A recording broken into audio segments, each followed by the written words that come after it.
Coucou tout le monde, je suis contente de vous retrouver pour ce jour 23. Ce jour 23 qui va clôturer ce challenge, découvrir son potentiel. Écoutez, j'espère que vous vous êtes autant amusé que moi à faire ce challenge, j'espère que ça vous a plu. Je serais contente que vous puissiez me donner en fin de compte votre ressenti sur cette vidéo.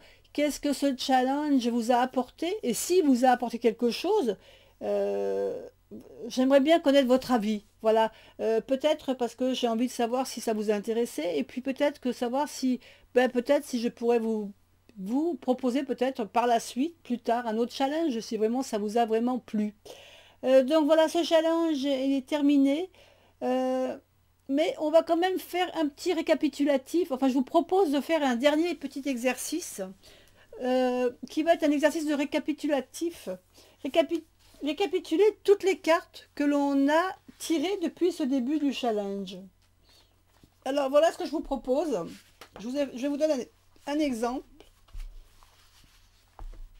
Alors, je vais pousser, hop, voilà.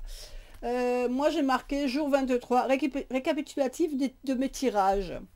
Et ce que je vous propose, alors, vous n'allez peut-être pas voir, alors je vais essayer de monter un peu, voilà, peut-être un peu plus comme ça, si vous allez arriver à voir toute ma page. Voilà, ce que je vous propose, en fin de compte, c'est de récapituler tous les tirages, tous les jours de tirage qu'on a fait. C'est-à-dire, moi j'ai fait un tableau ici avec première colonne tous les jours, donc 22 jours. Toutes les questions à laquelle j'ai dû répondre positivement. Et là, toutes les questions, les réponses à toutes les questions qui avaient plutôt un côté négatif. Euh, Après, il y a des questions qui étaient plus ou moins neuves, qui n'étaient ni positives ni négatives. Comme ici, par exemple, pour le jour 8, le jour 15, 16, voilà, il y a des endroits où il n'y avait pas de questions vraiment négatives, hein, c'était des choses plutôt neutres. Je les ai mis du côté aussi positif. Voilà. Et ce que je vous propose après, quand vous avez fait ça, c'est de faire le total dans les questions positives, de chercher la carte dans vos questions où la réponse était positive pour vous, de chercher la carte qui est sortie le plus souvent. Moi, par exemple, dans les questions positives, la carte qui est sortie le plus souvent, c'est la carte du monde. C'est nettement celle qui est ressortie, je crois, une, deux, quatre fois. Une, deux, trois, quatre. Quatre fois, voilà. Là, elle est sortie quatre fois. Ensuite, vous faites pareil pour les questions à connotation négative. Quelles sont les cartes qui sont ressorties? Et c'est clairement pour moi, la carte de l'ermite.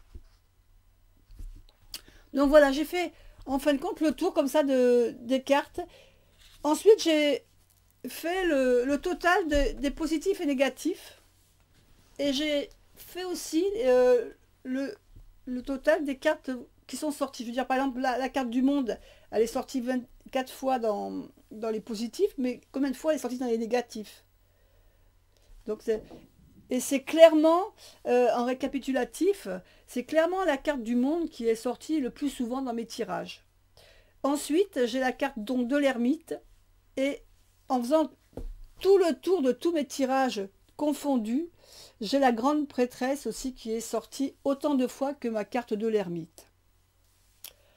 Alors, qu'est-ce que vous allez me dire? Qu'est-ce que tu vas en faire maintenant que tu as fait ton total, que tu as vu que tu avais la carte du monde? Ça va vous permettre. Déjà, la carte du monde, c'est celle qui est sortie le plus souvent.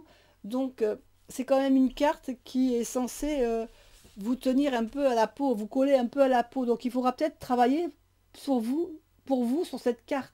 C'est un indicatif que cette carte, vous avez peut-être besoin de faire un peu plus le tour, de l'approfondir peut-être un peu plus.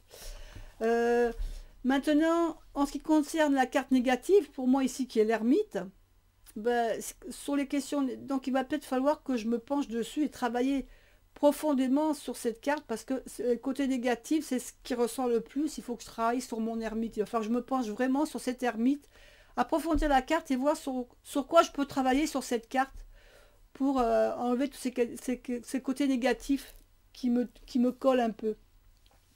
Donc ensuite, une fois que vous avez fait ça, vous regardez, donc moi je vous dis, vous pouvez avoir peut-être que deux, vous allez sûrement avoir que deux cartes, vous en aurez peut-être trois, vous en aurez peut-être quatre cartes, hein, parce qu'il y en a une qui va vous sortir qui sera sorti le plus souvent dans les positives et qui va ressortir aussi dans les négatives peut-être.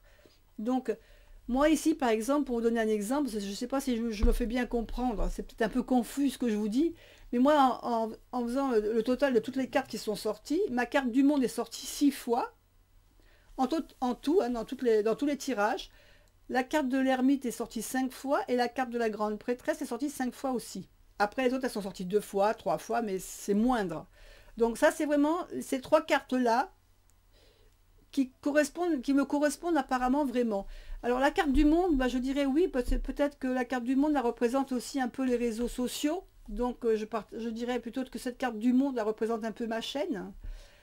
La carte de l'ermite, bah, la carte de l'ermite, elle me ressemble un peu, parce que je suis quand même quelqu'un qui aime bien par moment avoir ses côtés un peu seul. Je vous l'ai expliqué déjà dans un jour le tirage.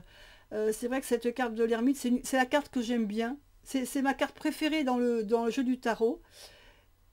Et c'est vrai qu'elle me correspond, puisque je suis quelqu'un qui autant aime la carte 21 du monde, où j'aime bien les réseaux sociaux, j'aime bien voir du monde, autant j'aime bien être un peu seul et être enfermé sur moi pour travailler, pour apprendre, pour lire, pour décider, voilà, toutes ces choses-là. Et la grande prêtresse, bah, la grande prêtresse, elle représente aussi un peu le côté de ma chaîne, puisque c'est le côté un peu ésotérique, un peu, voilà, un peu tout ce qui touche à l'ésotérisme et un peu à ma chaîne, à la spiritualité. Donc voilà, dans toutes les cartes donc de ce tarot, voilà les 3 cartes. Alors je vais enlever celle-là, sinon ça fait un peu confus. Voilà vraiment les 3 cartes qui représentent mon tirage, qui récapitule mon tirage pour ce challenge. La grande prêtresse, la carte du monde et la carte de l'ermite. Alors je mettrai même la carte, voilà, je vais même mettre comme ça la carte du monde au milieu, puisque c'est elle qui ressort le plus, et ces 2 cartes là qui l'entourent. Donc bah, la carte du monde, c'est vraiment sûrement ce qui représente, qui me représente. Et c'est des cartes sur lesquelles je vais travailler un peu plus profondément grâce à ce challenge. Voilà, je vous laisse faire un peu le récapitulatif, à vous aussi de vos cartes hein, qui sont sorties pour tous vos tirages. N'oubliez pas de me mettre un petit commentaire sur cette vidéo si ça vous a plu. Vous pouvez liker, vous pouvez activer la petite cloche pour continuer à me suivre pour les prochaines vidéos. En tout cas, je vous remercie à tous de m'avoir suivi. J'ai été très heureuse de partager ce challenge avec vous. J'espère que vous êtes bien amusés. Et puis, je vous fais des gros bisous à tous. Bye bye!